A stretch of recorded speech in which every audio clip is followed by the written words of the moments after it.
한때 5,000원이면 끝나던 커트가 어느새 2만원 시대가 됐죠.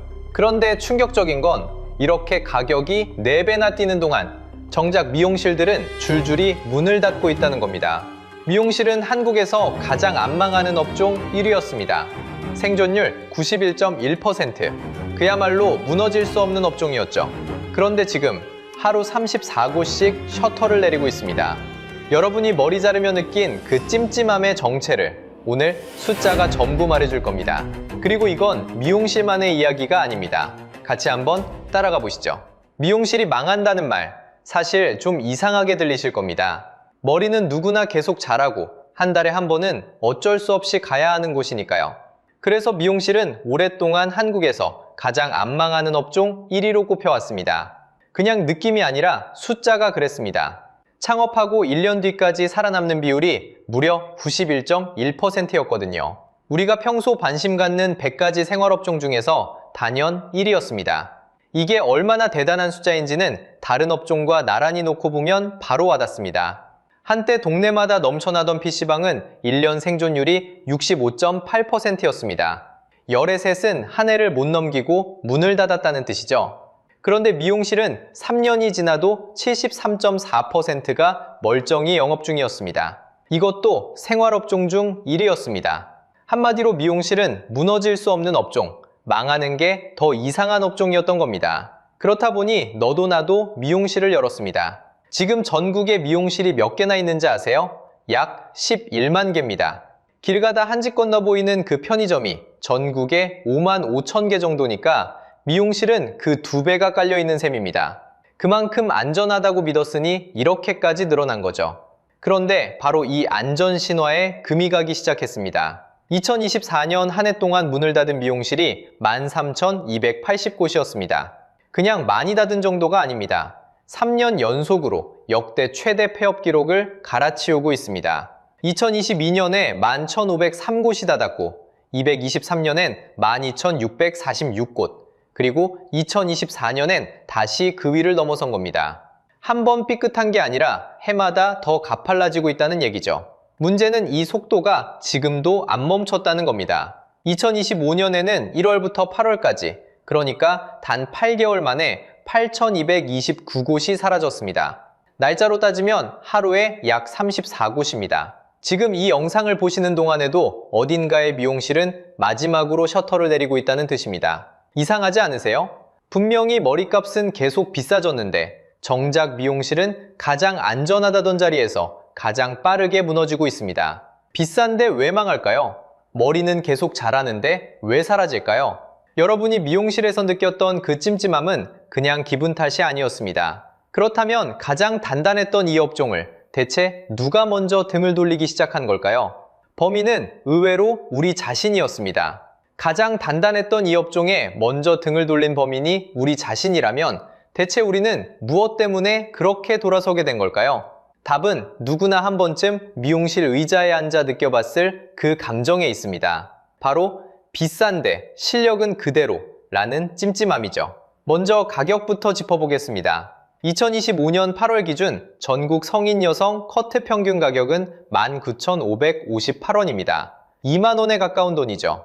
그런데 이게 5년 전인 2020년에는 15,789원이었습니다. 5년 사이에 약 24%가 오른 겁니다. 문제는 이 숫자가 단독으로는 와닿지 않는다는 거예요. 그래서 같은 기간 물가가 얼마나 올랐는지 옆에 놓아보면 그림이 선명해집니다. 같은 5년 동안 소비자 물가는 약 12% 올랐습니다. 다시 말해 커트값이 우리가 사 먹는 라면, 우유, 버스비가 오른 속도에 딱 2배로 뛴 겁니다. 자, 그런데 가격만 2배 속도로 올랐다면 차라리 이해라도 했을 겁니다. 진짜 화가 나는 건 그 다음이죠.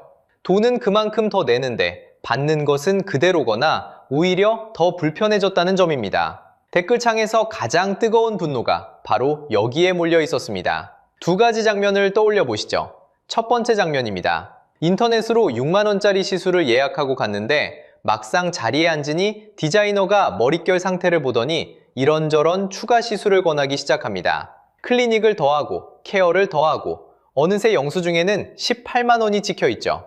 분명 6만원이라고 보고 갔는데 3배가 된 겁니다. 거절하자니 이미 머리에 약을 바르기 시작했고 받자니 속이 쓰립니다. 두 번째 장면은 더 흔하죠. 마음에 드는 머리 사진을 캡처해서 보여주고 이렇게 해주세요 했는데 끝나고 거울을 보면 전혀 다른 머리가 되어 있습니다. 사진은 그저 참고였을 뿐인 거죠. 같은 돈, 아니 더 많은 돈을 내고도 내가 원한 결과가 아니라는 이 불일치. 이게 쌓이고 쌓여서 비싸기만 하고 실력은 그대로 나는 한 줄 분노로 터져나온 겁니다. 여기에 기름을 붓는 의혹이 하나 더 있습니다. 바로 왜 우리 동네는 어딜 가나 가격이 똑같냐는 겁니다. 옆집도 2만 원, 그 옆집도 2만 원. 이쯤 되면 누구나 한 번쯤 이거 혹시 짜고 치는 거 아니야? 라고 의심하게 되죠. 그런데 결론부터 말씀드리면 가격이 비슷하다는 사실 하나만으로 위법한 담합이라고 단정할 수는 없습니다. 법적으로 담합이 되려면 가게들이 서로 우리 다 같이 2만 원으로 올리자고 약속을 해야 하거든요. 그런 약속 없이 그냥 가격이 비슷해지는 건 다른 이야기입니다. 그럼 약속도 안 했는데 왜 약속한 것처럼 가격이 똑같아질까요? 이유는 의외로 단순합니다. 같은 동네에 있는 미용실들은 약속이라도 한 듯 똑같은 비용 압박을 받기 때문입니다. 같은 상권이니 임대료가 비슷하고 같은 거래처에서 약과 재료를 떼오니 재료비가 비슷하고 직원에게 주는 인건비와 매년 오르는 최저임금도 똑같이 적용받죠. 들어가는 돈이 다 같은데 남겨야 할 마진도 비슷하다 보니 매겨지는 가격도 자연스럽게 같은 자리로 모이는 겁니다. 짜고 치는 게 아니라 같은 무게의 짐을 진 사람들이 결국 같은 보폭으로 걷게 되는 것에 가깝죠. 게다가 소비자가 미리 가격을 비교하고 따져볼 장치도 사실상 막혀 있었습니다. 2013년부터 가게 밖에 가격을 표시하라는 제도가 시행되긴 했습니다. 하지만 누군가 신고하지 않으면 단속이 어려워서 있으나 마나한 제도로 남아버렸죠.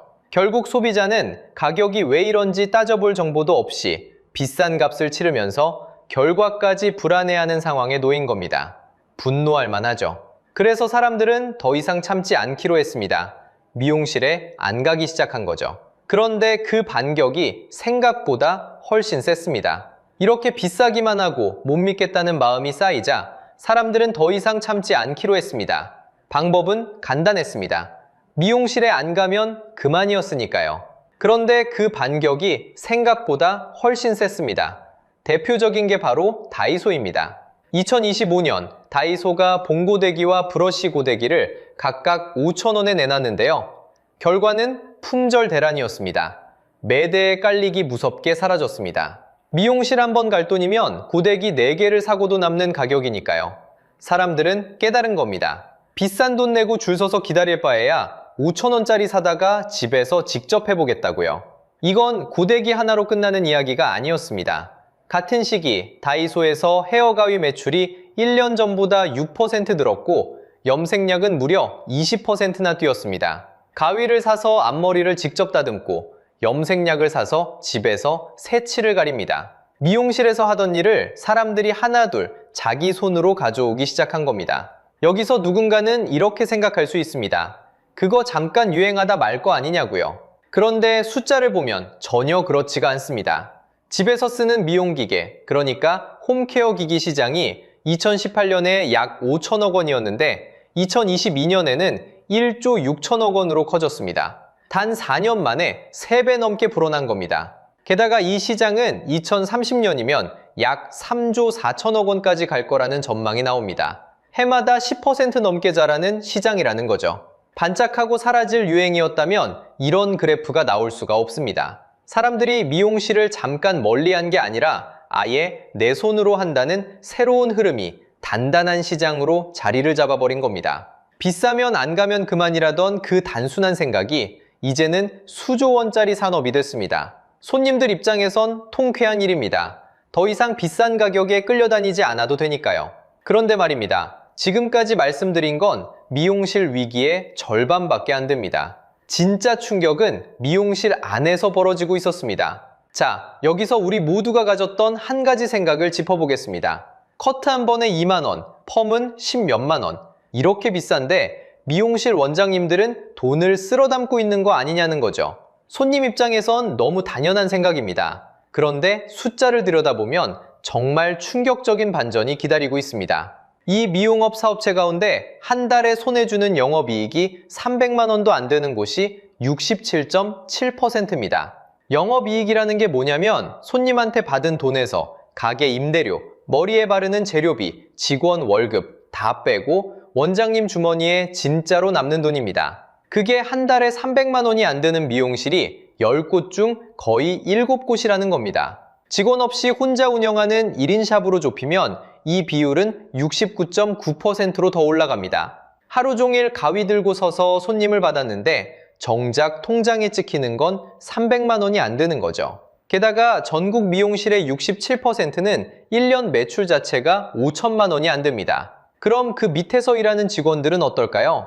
여기가 더 아픕니다. 미용실에서 보조로 일하는 스태프들의 최저임금 위반율이 94%로 조사됐습니다. 일하는 사람 10명 중 9명 넘게가 법으로 정한 최소한의 시급조차 못 받고 있다는 뜻입니다. 그러니까 우리가 비싸다고 욕했던 그 미용실 안에서는 원장도 직원도 다들 못 벌고 있었던 겁니다. 손님은 비싸다고 떠나고, 떠나니까 가격을 또 올리고, 올리니까 더 떠나고, 빠져나가려 할수록 더 깊이 빨려 들어가는 소용돌이에 다 함께 갇혀 있었던 거죠. 그런데 바로 이 텅 비어가는 자리로 전혀 예상치 못한 손님이 들어옵니다. 글로벌 자본입니다.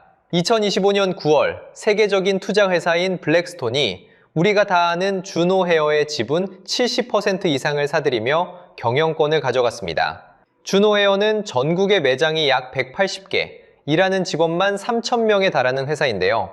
평가받은 기업 가치가 약 8천억 원입니다. 우리나라 미용업이 글로벌 자본의 통째로 넘어간 첫 사례였습니다. 동네 미용실은 한 달에 300만 원도 못 버는데 한쪽에서는 미용실 회사 하나가 8천억짜리 매물로 거래되고 있었던 겁니다. 그리고 이 인수가 보내는 진짜 신호는 앞으로 동네 가게가 있던 그 자리를 이렇게 돈과 브랜드를 갖춘 자본이 하나씩 채워간다는 데 있습니다. 이게 바로 지금 미용실 시장에서 벌어지는 일의 정체입니다. 위로는 자본이 받쳐주는 프리미엄 살롱이 올라가고 아래로는 다이소 같은 저가 흐름이 깔리면서 위와 아래로 쫙 갈라지는 갈림길이 생긴 겁니다. 문제는 이 갈라짐 사이에서 가운데가 텅 비어버린다는 거죠. 그런데 왜 하필 가운데부터 먼저 무너질까요? 위에 있는 프리미엄은 두툼한 자본과 브랜드라는 무기로 비싼 값을 받으며 버팁니다. 아래에 있는 저가는 박리담에, 그러니까 한 명당 마진은 적어도 손님을 잔뜩 받아 버티죠.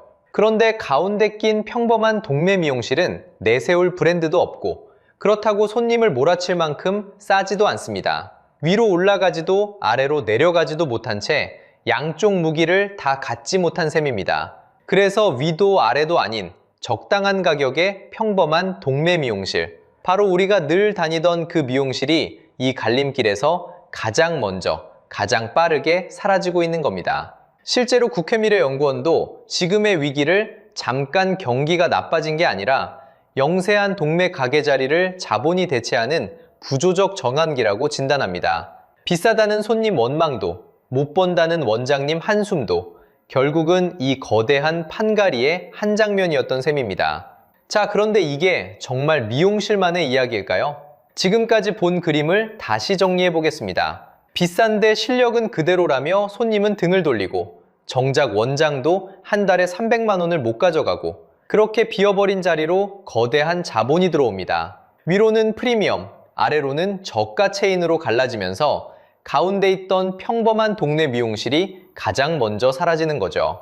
가장 안 망한다던 1위 업종조차 결국 중간이 무너지고 있는 겁니다. 문제는 이 신호가 미용실에서만 깜빡이는 게 아니라는 점입니다. 2024년 한 해에만 폐업을 신고한 사업자가 100만 명을 넘었습니다. 1995년에 통계를 집계한 이후 처음 있는 일입니다. 새로 문 여는 가게 대비 문 닫는 가게의 비율도 2020년 60%대에서 2024년엔 85%까지 치솟았죠. 국회 미래연구원은 이걸 단순한 경기 부진이 아니라 구조적 전환기라고 진단합니다. 판 자체가 갈아엎어지고 있다는 뜻입니다. 그러니 중간이 사라지는 이 신호는 어쩌면 내 직업에도, 내 동네에도, 내 노후에도 똑같이 오고 있는지 모릅니다. 그렇다고 너무 절망할 필요는 없습니다. 무너지는 와중에도 살아남는 미용실들에는 공통점이 있었거든요. 과감하게 가격을 낮춰 손님을 다시 불러 모으거나 단골 한 명 한 명을 데이터로 챙기며 관계를 붙잡은 곳들이었습니다. 결국 견화의 방향을 남보다 먼저 읽은 사람이 끝까지 버텼다는 거죠. 여러분 동네 미용실은 지금 어떤가요? 셔터를 내린 곳이 많아졌나요? 아니면 여전히 북적이나요? 댓글로 꼭 들려주세요. 그리고 이런 경제 신호를 누구보다 먼저 짚어드리는 영상 놓치고 싶지 않다면 구독 부탁드립니다. 다음 영상에서 또 만나요.